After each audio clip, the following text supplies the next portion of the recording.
Hello everyone, welcome to the Ozark Outpost in Dixon, Missouri. This is France, Italy, and the United States, January 37. Okay, the French moved wartime economy over to stage 2 on the tech chart. They missed with their spy ring rolls. However, on counter-espionage, they eliminated a Soviet spy They eliminated a Soviet spy in Paris, and I forgot to change that. Let's just do that. They eliminated the Soviet spy, and they doubled the Italian spy. So take that, Mussolini. Back that out a little bit like that, okay. And then they had 6 francs that they spent on 2 infantry. Try over here like this so we can get a look at France there. There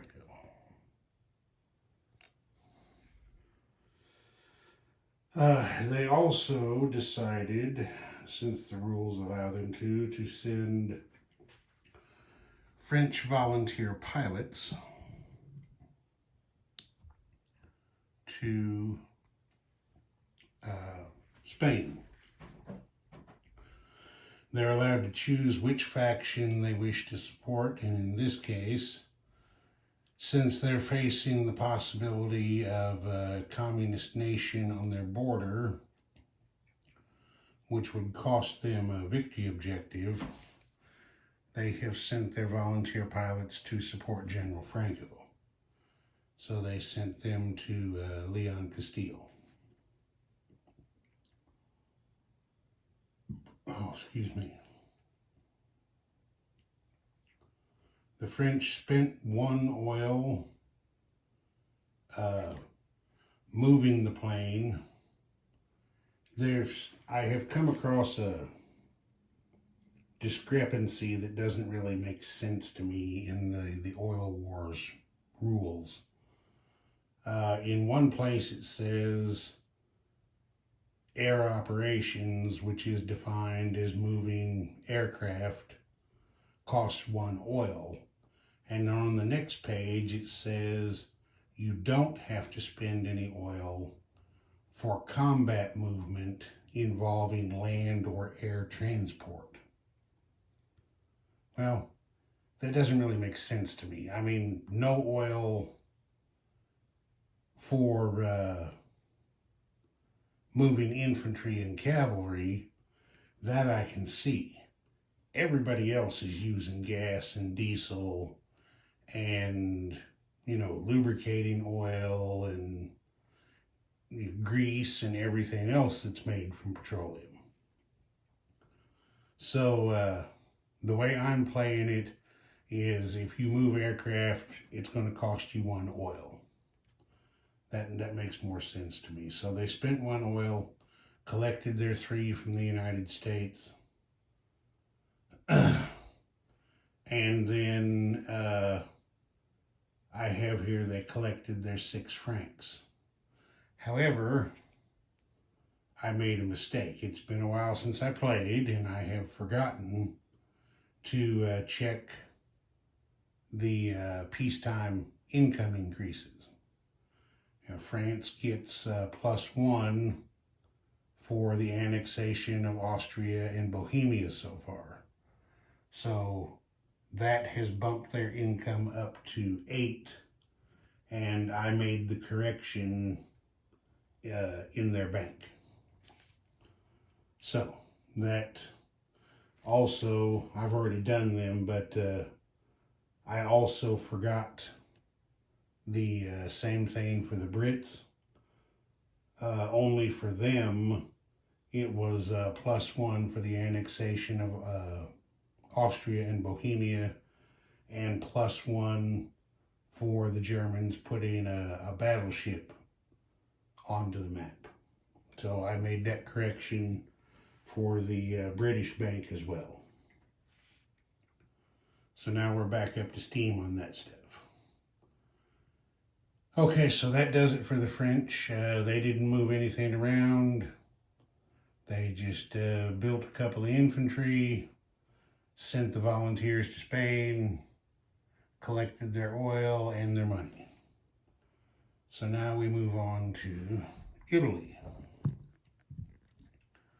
We can kind of see Italy right there, so we'll just stay right here. They missed their tech roll. They missed their spy ring roll. There weren't any spies in Rome, so there was no one to try to counter. For their build, let's see. I believe they had 12 lira in the bank at the start of the turn there. They built a transport for 7. They started a light cruiser for 4, which would be 11. And then they lend-leased one IPP to General Franco in Spain. So yeah, that would be 12.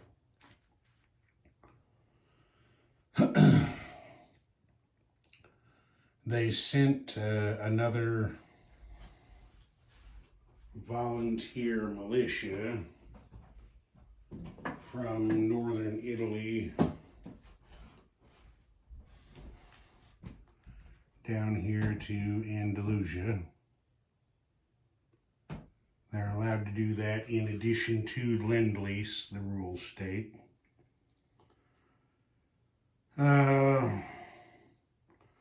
Something else, well, we don't need to worry about that right now. They spent 1 oil because they built a ship. They collected their 3 from the United States. And then they got their 10 IPP. And now when they delivered their 1 IPP of Lend-Lease to General Franco, he immediately used it to convert or upgrade one of the volunteer militia that was already there to a regular infantry. So it can move and attack like normal. This guy is just a militia. He can only defend if attacked. And these two are not controlled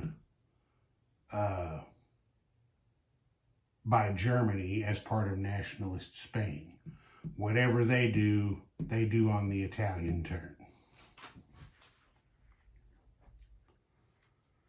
All right. Looks like that's it for Italy. All right, we move on to the United States. The United States was able to move jet fighters and heavy bombers over to stage 2. We'll just do like this for right now. On their spy rolls, they put a spy in Moscow. They did counter-espionage and hurt some people. They doubled the German spy in Washington and did the same thing to the Soviet spy. So now there's a German double, a Soviet double, and a Japanese spy in Washington, D.C. For their build, they finished their airfield at a cost of $3. Sit that down right there. Finished their airfield at a cost of $3 and started a heavy water plant for another $3.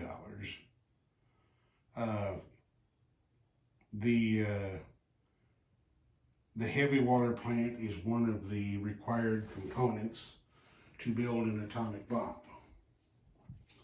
You have to have heavy water, you have to have uranium, you have to have a nuclear reactor, and you have to have completed the necessary atomic bomb research. So the United States has their research guys. They're in Chicago, but they can't begin doing any research until it's either January or July of '39. I don't remember which right now. The United States has a uranium mine there in the Great Plains. So they've got to have a heavy water plant. So they're building one right there in the Midwest.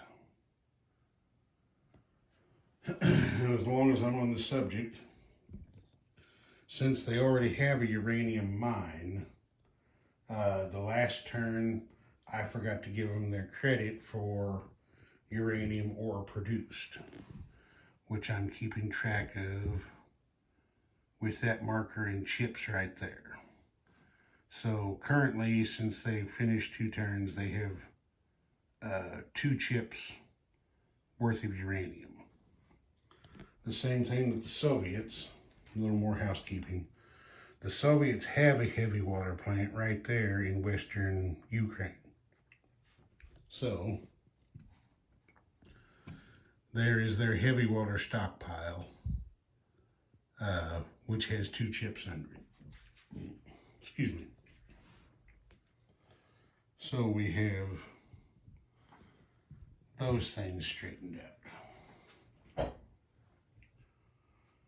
All right, Chiang Kai-shek had 6 IPP to spend, and he built 2 cavalry. Now we shift over here to China. And zoom in a touch. Chiang Kai-shek decided to go on counteroffensive, try to put Chairman Mao back in his place a little bit. He took 4 infantry and his commander here from Shantung and attacked a lone militia here in Hopei. Well, you see that lone militia and the Chi-Com Roundel are still there. That's because in 2 rounds of combat, all 4 of the KMT infantry ran away. There was a 12 rolled on the first round, and the second round was 2 10s and an 11. So everybody ran from the fight. All right, the U.S. didn't make any non-combat moves. They didn't spend any oil. They collected their 6 oil and their 6 IPPs.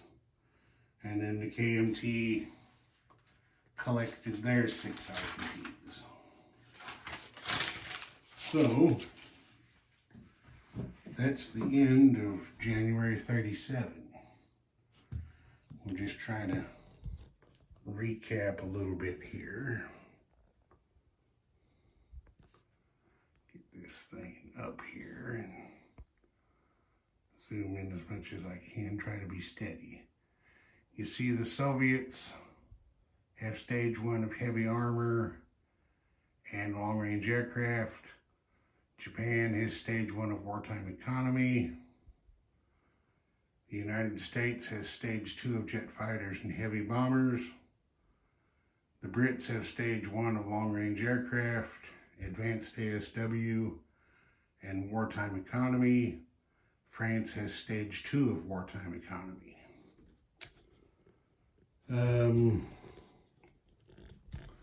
Nothing's really changed down here in the South Pacific too much. Of course, Japan here in the home islands is mobilizing for an offensive. Chi-coms are on the march, expanding their sphere of influence. Soviets, not much working, just purging, sending people to Siberia, keeping the Lubyanka and Lefortovo full, no vacancies. Germany just kind of doing its thing, building up a little bit, positioning, jockeying. The Brits, the same thing. Preparation for the future. The United States, and working on infrastructure. So down here, I think there are spies just about everywhere. The only place that is free of spies is Rome. They've managed to keep everybody out so far. And it looks like that's that for this one. So, Ozark Outpost, over and out.